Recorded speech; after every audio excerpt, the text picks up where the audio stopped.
further ado, I'd like to introduce the unintroducible, Rabbi Chaim Anoka, my esteemed father-in-law, who's going to be talking about the Jewish way. He's the title of his lesson is Halachic Guidance on Death, Burial, and Mourning. And there's a handout that goes together with that. But primarily, he's going to be talking about the importance of burying the body and the technical components that go into that and how that works. Without further ado, Rabbi Anoka. No, you needed. Thank you. Please take the message. So a wife takes her husband to the doctor. He's not feeling well. And he spends a half hour with the doctor and he's testing everything, his kishkis, his knees, his toes, and everything from A to Z. So afterwards, his wife, after the husband leaves the room, the wife says, I want to talk to the doctor myself. And she says to the doctor, what's wrong with my husband? Your husband's very ill. She says, well, what am I supposed to do? Well, he can't do anything around the house. He's got to really rest for the next 6 months.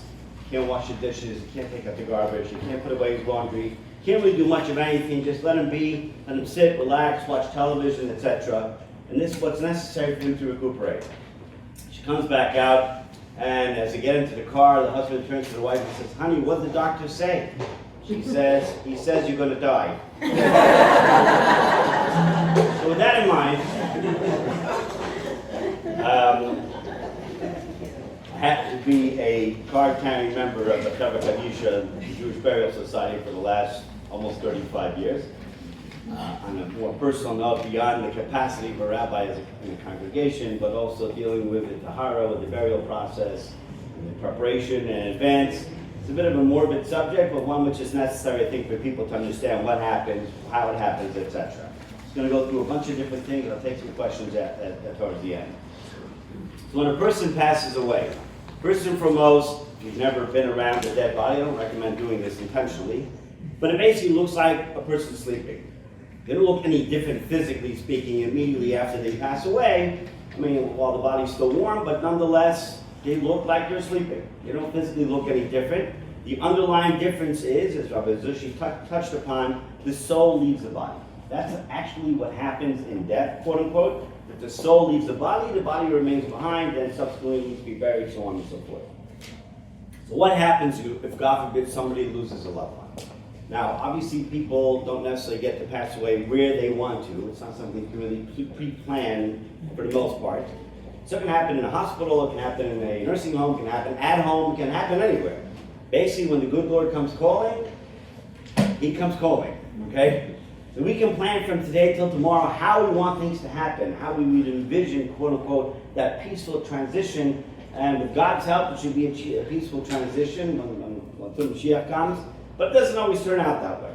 So what does somebody do when they lose a loved one? Usually the first thing they do is they start to lose it. Then they start to unravel. That's traditionally what happens. Whether it's a spouse, it could be children, it could be grand, whoever's there. Usually everybody's crying and there's a lot of hullabaloo going on. And what do we do now? That's usually what the situation is. So I generally tell people the first thing you should do if you have a rabbi is call your rabbi, okay? Because more often than not, a rabbi will have experience as to what to do, who to contact. Not everybody has a pre-need that's taken care of. Hopefully we're going to hear from somebody from the Chevra Kadisha itself. Just coming here to give you actually some of the details as to what to do if somebody wants to take care of these needs in advance, which I strongly recommend, incidentally. But nonetheless, let's assume there was nothing arranged. And even if there was something arranged, what do we do? So the rabbi will usually come, either ideally prior to the person passing away, if it's doable, or post.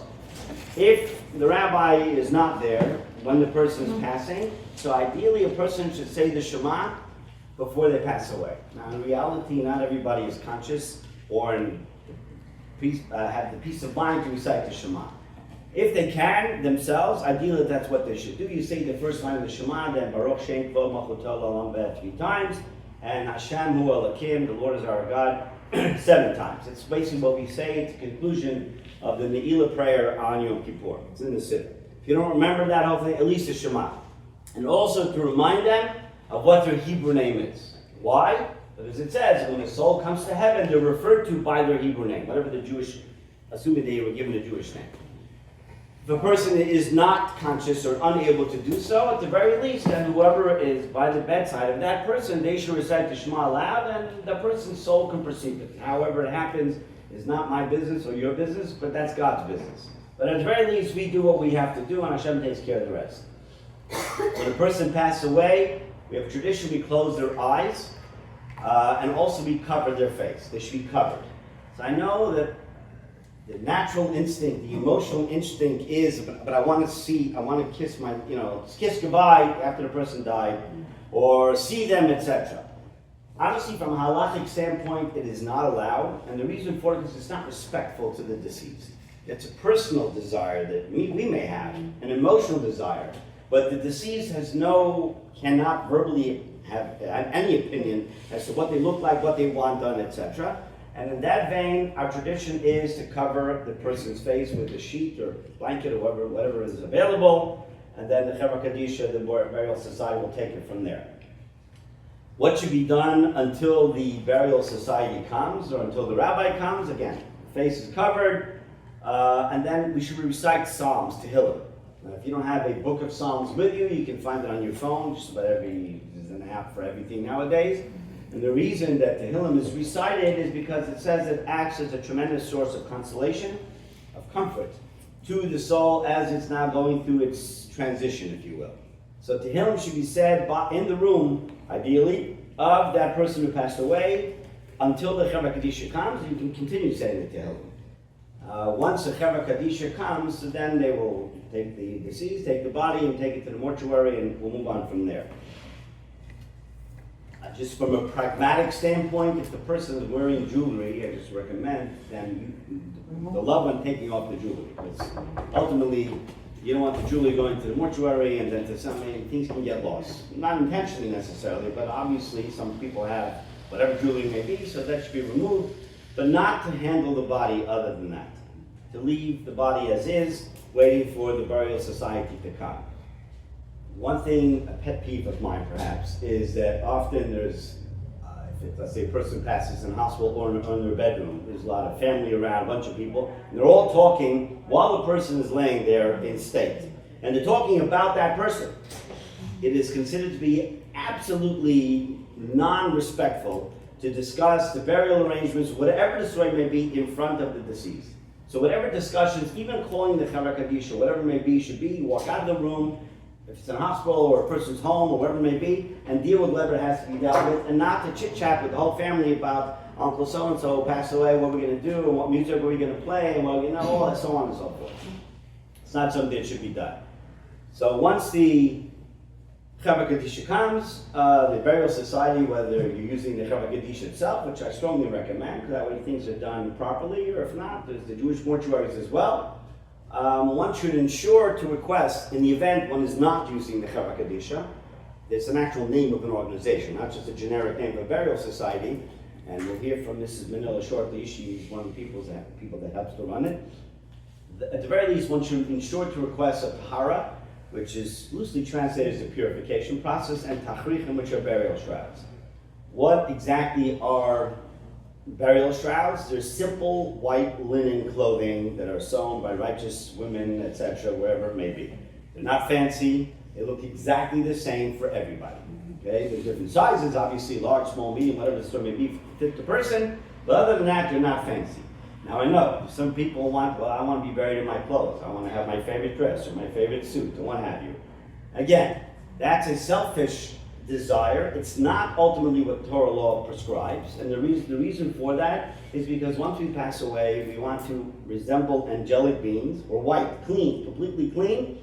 And that's how we go to heaven. Not wearing the nicest jewelry, made up, umgit pachkit with makeup, okay, formaldehyde. I don't want to tell you what they do to bodies to make them look like, they just went to sleep for a couple hours. It's certainly not a respectful process. I've seen it, okay? And it's wrong. It's simply wrong. And by extension, according to Jewish law, we do not have a wake. So wake is something which is not allowed in Judaism. You know, there are many people, they want to see, quote unquote, pay their last respects. You can pay your last respects, and one should, but it's with a closed casket. And again, the reason being, because it is not considered to be respectful to that person. They can't control what they look like. They may not like the way they were presented or whatever it may be, and therefore it's not done. So once the person passes away, yes, there's always a desire to see. I want to see. But let me ask you on a practical level, what would one like their last vision of their loved one to be? What they looked like when they died, or what they were like when they were alive? The answer is self-evident, okay? Even though there's desire to want to see, and I've been, sadly, to many funerals, done many funerals, etc., and they just want to take a peek. What do you want to see? What is it they want to see? That's not a memory. Remember, you can't unsee what you saw. Is that the memory that one wants to have of their loved one? It's not. It might be at that moment, but down the line, that's not a good memory to have. So in that vein, we don't have wakes, we don't have open caskets, so on and so forth. When a person loses a loved one, they fall into a status in Hebrew, what's known as an oning. An oning is a level of mourning. This is prior to the funeral. Whereas the immediate family members, that would mean children, spouse, and or parents, are not allowed to eat meat or drink wine until after the funeral. Okay, so there's no meat or wine until after the funeral, and halachically, from Jewish law perspective, they're not responsible to fulfill any mitzvot until after the funeral. So, classically speaking, they don't have to daven, nothing really. Put on tefillin, whatever it may be. There are people that will do that after the burial society takes the body, because at that point the person's a little more at peace. They sort of dealt with whatever has to be dealt with, but halachically they're not responsible to do any of the aforementioned until after the burial. We traditionally try to bury ideally within 24 hours of passing. It's not always physically possible. I mean, in Israel it's easier because it's a Jewish state or whatever it may be, and they understand this necessity. In America, not everybody has that same opinion. And in non-Jewish circles, it's a week, 2 weeks, 3 weeks. I mean, there's no hurry, okay, simply speaking. From a Jewish perspective, that's wrong. And the reason why we do our utmost to bury so quickly is because our sages tell us that the person's soul doesn't find peace, to see soul, until they're buried in the ground. They're like in turmoil, spiritual turmoil, whatever that means. So obviously nobody would want to intentionally do that to their loved one, and therefore we do whatever we can to push it, so to speak. And yes, it's true that cemeteries, many of the Jewish cemeteries in our areas in LA, are also in no hurry necessarily to get it done within 24 hours. They have a line, there's only X amount of funerals can happen in a day, they don't have staff, it's union, whatever. Every reason in the book I've heard why they can't do it immediately.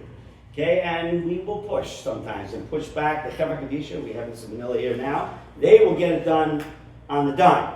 But they don't own all the cemeteries in Los Angeles yet. Okay? They don't. And they can only do so much. And in particular, when a person does not have a plot in advance, obviously that just postpones things. Where are they going to be? How much is it going to cost? Now, listen, if you bought plots, you know what I'm talking about. They sell plots like you're buying a vacation home. This one has a beautiful view of the mountains, has a tree, and you just smell the morning dew as it walks through the air. I'm like, really? And they charge accordingly. Believe me, you'll start to hear some of the prices of what plots cost. They will sell you a river like nothing else, okay? And you can spend literally upwards of $250,000 on a plot. Most expensive real estate one level buy for a 2x6, whatever it may be, piece in the ground. That's it, but it has a view, which is very important when a person is 6 feet below the ground, because, you know, you want to make sure you have a good view, okay? But you go visit there. It makes no difference. I'm not saying it should be a respectful spot, but this whole, it's true. I'm just joking. Yeah, well, you are, but you're not, because there are people that buy them for that reason. Okay? So there's no mitzvah to spend an exorbitant amount of money on a plot. There's just not. Okay? Take that money if you have it and give it to a charity in memory of the person instead. That'll go much further for the person's soul than throwing money in the ground, literally. Okay?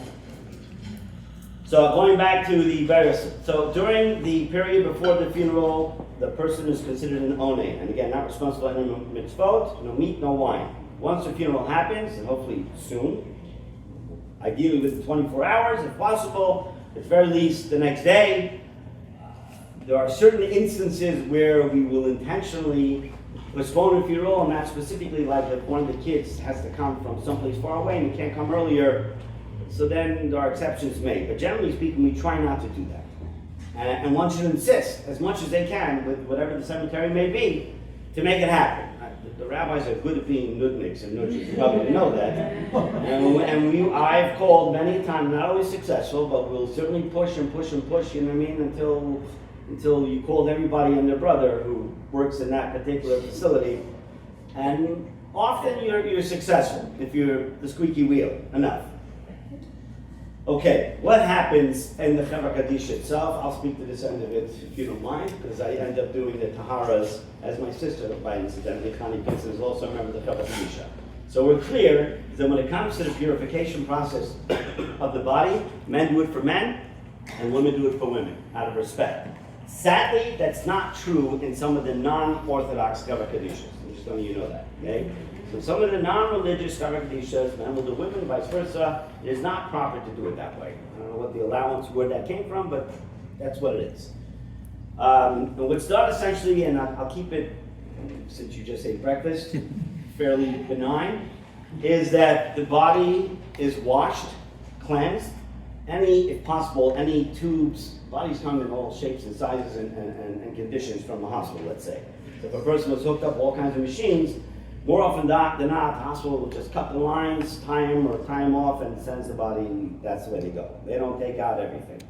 And so we, as a Chevra Kaddish, do our utmost to remove whatever can be removed, as much as we physically can, as well as bandages and various other things that a body may have. Just from to give you some perspective, halachically, if any blood escapes the body post-death, posthumously, it has to be buried with the body. Okay, it's called dam nefesh, blood that will keep the person alive. And you have to be careful as working in the Chevra Kaddish, especially if you're pulling out hoses and tubes, what have you. It's not, the blood doesn't coagulate after a person dies, not naturally. So it's not simple. You have to know what you're doing. And but that's what's done, and it's done with the utmost amount of care and respect for the deceased. There is no chit-chatting in the room. Usually there's 3 or 4 people on average that'll take care of the do a tahara. It takes about an hour, generally speaking. There's no schmoozing. The only talking is whatever's germane to what you're doing. Okay? And as the old saying goes, whatever happens in Vegas stays in Vegas. It's the same thing with the tahara. Whatever happened in that room stays in that room. And I say it because I've countless times been asked by family members who knew I was involved, what did so-and-so look like, blah, blah, blah. They want to know. They didn't see. I understand the curiosity factor. I get it. But I'm not at liberty to tell them what the story is. It's just not respectful to the deceased, and that's it. Whatever you saw, whatever happened, it remains as such. Okay? Sometimes bodies come in horrible conditions, car accidents, and worse. Okay? And after the body is washed, it's immersed in either a mikvah, not the one that people use. They have a mikvah specifically used for this purpose at the Chevra Kadisha. Or if you don't use a mikvah, you can do what's called tisha kavim, it's pouring. There's various opinions how much 9 kavim of water is. It's somewhere between 3.5 and like 5.5, or 5.8 gallons of water that has to be poured on that person continuously. Basically, it's just like they say 3 large buckets. And when once person starts pouring, before that's finished, the next person starts pouring, and then the third person over the entire body. That's the equivalent of a mikveh if a mikveh is not available or not being used. Then the body is dried off, and then it is dressed in the burial shrouds in the tachrichim. Okay, same as I said, same white, simple linen tachrichim, nothing fancy. There's no designer tachrichim. Okay, there's no labels, garnished. In addition to the fact, tachrichim do not have pockets. You can't take it with you, whatever it may be. So you heard from Phil earlier that if you want to make prearrangements with whatever it is in your will or living trust, it doesn't go with you to heaven, okay? And you'll be amazed as to what people want to have buried with them. It'll boggle your mind, okay? And halachically, one's not, generally speaking, not supposed to put anything into the casket other than the person or any, if there's blood, what have you, things like this, with few exceptions, okay? But generally speaking, it's not done. So their favorite trinkets or their favorite what have you should not go into the casket. Keep it as a keepsake, what have you. Money doesn't go with them, nothing. Okay? Now, when a person goes to some mortuaries, they will, needless to say, try to sell you the most expensive, beautiful casket that so-and-so is deserving of. Right? This one's made out of beautiful mahogany, it shines. It talks when you talk, it makes coffee for you, whatever they want. And they open it up and it has beautiful lined with the silk and satin and pillows and blankets and God and Himmel. And they're thousands and thousands of dollars. when people, and now I understand why they want to do it, they want to give the best honor and respect for their loved one. It's literally throwing money in the ground. We halachically are meant to use a simple pine box, period. There's no metal in that box. It's actually held together with wooden pegs and glue. There's no screws, there's no nails, nothing. That's the way it's supposed to be because it's meant to also decompose as the human being does, etc. So there's no mitzvah to spend thousands of dollars on a particular casket or I know Costco sells them. I mean, they sell everything, so maybe they'll sell that too. They'll sell you anything you want. It's not a mitzvah to do that, okay? The mitzvah, again, is to honor the person through good deeds, through tzedakah, so on and so forth. A man is typically buried, in addition to the burial shrouds, will be buried in his talit, okay? If he has a talis, he has his own talis. Typically, we'll use his talis. We possibly cut the strings because it should be a non-kosher talis at that point. And that's what the person's wrapped with outside, on the outside, I should say, of the burial shrouds. Okay. That's basically the gist of the tahara process. One thing I neglected to mention was that one should have a shomer. Shomer literally means a guard, but basically somebody who's reciting psalms, tehillim, for the entire time from the person passes away until they're buried. All right, so the Chevra Kadisha offers this service. They have someone who sits 24 hours a day. I mean, there's shifts of people that sit outside of the fridge or freezer or wherever the person's being kept and reciting Tehillah. If for whatever reason it is you decide not to use the Chevra Kadisha, this has to be requested. It's not a given it's going to happen. There's no given that they're going to do a tahara in other mortuaries. There's no given they're going to use tabrich and burial shrouds in other mortuaries. And there's no given, honestly, for much of anything, halachically, because they do whatever you're willing to pay for. Okay? Cremation, needless to say, is not allowed in Jewish law under any circumstances. If, God forbid, a person was burnt to death, the Holocaust, so what have you, obviously wasn't willingly, and it says at that point to consider like a Jewish martyr and the soul goes straight to heaven. But to willingly be cremated is halachically forbidden. I've heard all kinds of reasons why people want to have cremation, God forbid, outside of the fact that it's less expensive than a traditional burial, what have you. I had someone told me the reason they want to be cremated is because they're claustrophobic. And I'm like, in my head I'm thinking, you have to be kidding. No, they're claustrophobic. They cannot imagine being in a box. I think, when a person's dead, claustrophobia goes away along with a lot of other things. There wasn't a rational discussion. How do you argue with somebody who's claustrophobic and therefore when they die, can't imagine being in the box? They can go in an elevator. Okay, but this is, you're playing with people's emotions and what have you, and I'm not here to answer everybody's issues, but whether the person is claustrophobic or not, according to halacha, cremation is forbidden, period, end of story. If you only knew what they did in cremation, beyond burning the body, they literally pulverized the bones out. It was a horrible thing. You can watch videos if you have nothing to do on Sunday afternoon as to what they do in cremation. You had a question?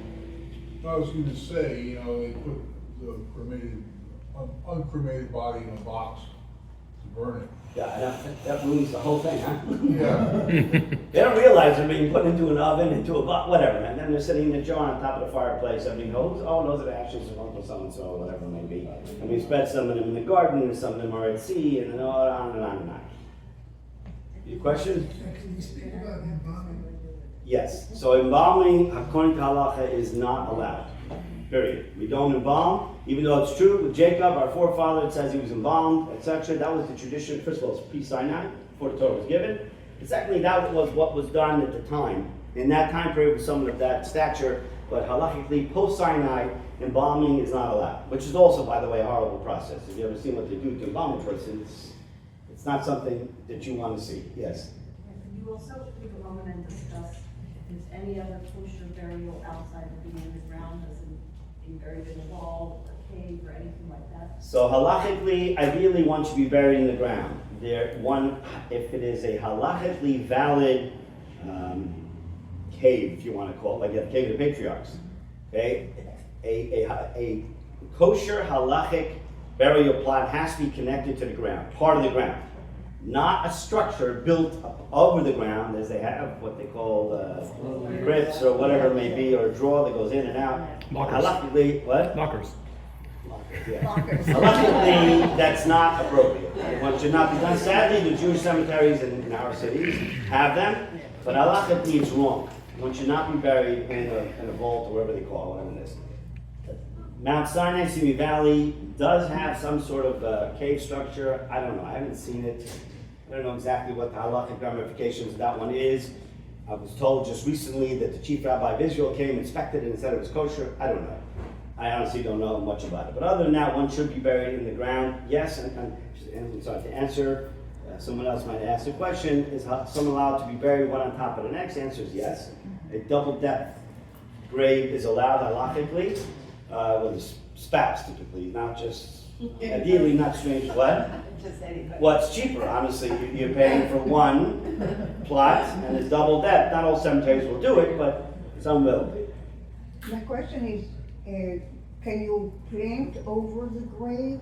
So our dance, ideally one should not plant over the gravesite. Around it, fine. Even though I know they do some many cemeteries, they put flowers, they put plants, bushes, whatever it may be. Complimentary? Complimentary, the person who bought the bushes, that's the complimentary. Ideally, it's better not to do that. Is it, I mean, if the person burning in Gehenna, no, but it's not, ideally we don't do that. Okay, even planting trees in the cemetery is a halachic issue also, but yeah, listen, they want to sell you a plot for $250,000, you gotta have trees, and a view, etc. Canopies, whatever it is. Yeah. So again, it's better not to do it. It's not the end of the world if it's done, but traditionally it's better not to do that. Yes. So I'm gonna get to that in a second. The operation we did. Okay, so we'll get to the slab. Fine. Aman, you have a question prior to that? Yeah, well, going back to why some people cremate, I mean, I don't want to do cremation, but the financial part, I know a lot of people say because It is. it's so much more into their family, so much, I think, so what is the resolution, I mean, what is the alternative? The resolution is first and foremost, all Jews are smart and rich. Ask any anti-Semite. So money's never an issue. The answer is, if money, on a serious note, if money, finances are a problem, you should contact your local Chabad house. I mean, this is in all sincerity, they will figure out how to get it covered. Okay, there are organizations, there are people, individuals. It's a tremendous mitzvah who will help to offset whatever cost it would be. Sometimes the cemetery will take a cut, sometimes the Chaver Kadisha definitely. If someone has no money, we'll do it anyway, even though they need to get paid, and it's not cheap to run burial society, but they do it as a mitzvah if it's absolutely needed. But one should not use that as a reason for cremation. Well, no good reason for cremation, but if money's an issue, seriously an issue, it can be taken care of. It may not be a plot with a view for $250,000, but I don't really understand all these rules. If Neither do I. if the soul leaves the body immediately on death, from the point of view of the person who died, what difference does all this make? very good question. I'm going to address that in just a minute. I'm going to get to that. Great question. Hold that thought. Another thought before I move on? One quick thing, that Chaver Kadisha worked with Chabad a lot, and I do know somebody who that was the reason they cremated him. And the only thing is you don't get to pick necessarily the cemetery where you want to be buried. True. But they will find a cemetery and they will do a proper Jewish burial for that person. And you can make a contribution of whatever you could afford or what you would have paid for cremation to that fund. And then the rest is taken care of by very kind, wonderful people. Very true. Okay, after a person passes away, what happens to the soul? How much time? I don't know. What's my time? Can you make it within an hour? Can we finish now? I mean, let me try and get through this quickly, and I'll get to the matzeva. When a person passes away, their soul does. Yes, the person physically dies. Physiologically, the heart stops beating, the brain stops working, etc. The soul leaves. The soul actually leaves the body in stages. It's not like a one and done, and you're finished with it. Okay. So, in particular, it's explained that during the Shiva period, Shiva is actually 7 days, not 1 day. Shiva means 7. Okay, and ideally Shiva should be observed properly for 7 days, which means that the person stays home and does not go to work if at all possible. People come visit their home. If you can make a minyan in the home, even better. And the person's, the laws, to be honest, I mean, I can go through this, but I don't have the short time I have. Just in terms of the laws of Shiva, sitting on a lower stool, covering the mirrors, etc. But it says that the soul of the departed leaves the Shiva house in stages. It's actually part of it's in this book, but I didn't have a chance to go through it. But every day of the Shiva, particularly the first 3 days, the soul leaves, it's in the Shiva house, and leaves a little more, so it goes back to the burial place, and eventually it makes its ascent up to heaven. There's always a part of the soul that remains by the gravesite, which is why we traditionally go to visit the gravesites of our loved ones, whether it's on the yard site, the day of passing, the commemoration of the day of passing, or before Rosh Hashanah, high holidays, or just because, to go pray at the gravesites of our loved ones. Why go otherwise? I mean, you can pray from here. My parents are buried in New York. I mean, I love sitting on an airplane, don't get me wrong. I don't, but nonetheless.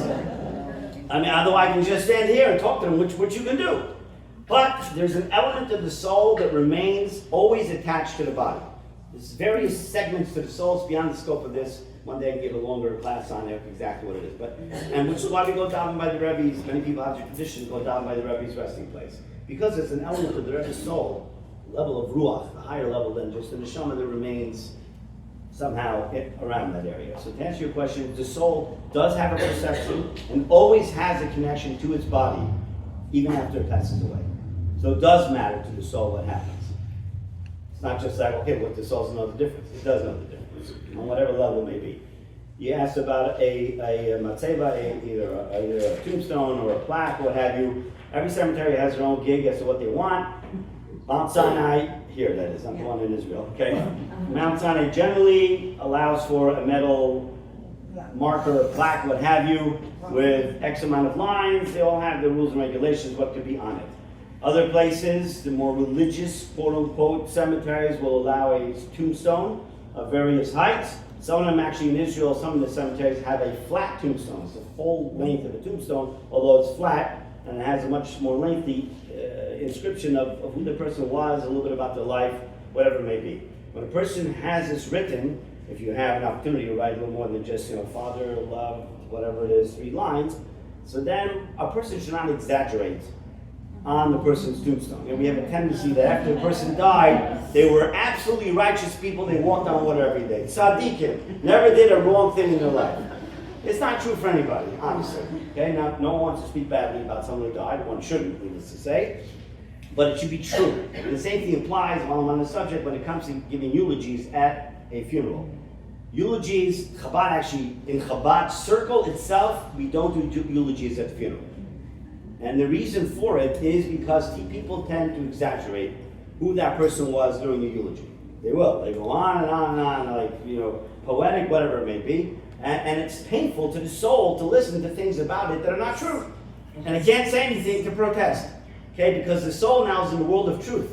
All the rest of the ego's gone. You know what I mean? All the talk about me, gone. So now in the world of truth, it only wants abject truth. And often during these eulogies, I'm not to tell you, some are more flowery and exaggerative than others, but so that's Chabad custom. I'm not telling you that in most of the world, when I conduct funerals, obviously for non-Chabad people, there are going to be eulogies. That's what they do. It's fine. It's just our tradition. But in general, when a person eulogizes somebody else, if that's something that someone wants to do, it should be with truth. Speak about good things about them, not that they were cheap and miserly, and I've heard all kinds of interesting things at funerals. Let me tell you, I'm like, oh my goodness, I can't believe you just said that about so and so. It's not the right thing to do. In terms of putting up the stone, the marker, the various customs as to when it should be put up. Chabad custom, in particular, although it's not possible in most cemeteries, is to put it up right after Shiva, which means day 8. Now, in California, it is much more difficult because I don't know of any stone maker, if you will, that will do it for you that quickly here. Maybe there is. The people that I know that had it arranged literally had it shipped by plane from New York. I don't want to tell you what the shipping costs for a huge slab of granite. It's lots. It's an awful lot. If it can't be done by then some people will do it by the end of the first 30 days, or at the very least within the first year. The reason for the marker, or the monument, what have you, is to basically show proper respect as to who lies here. It's not just an anonymous plot.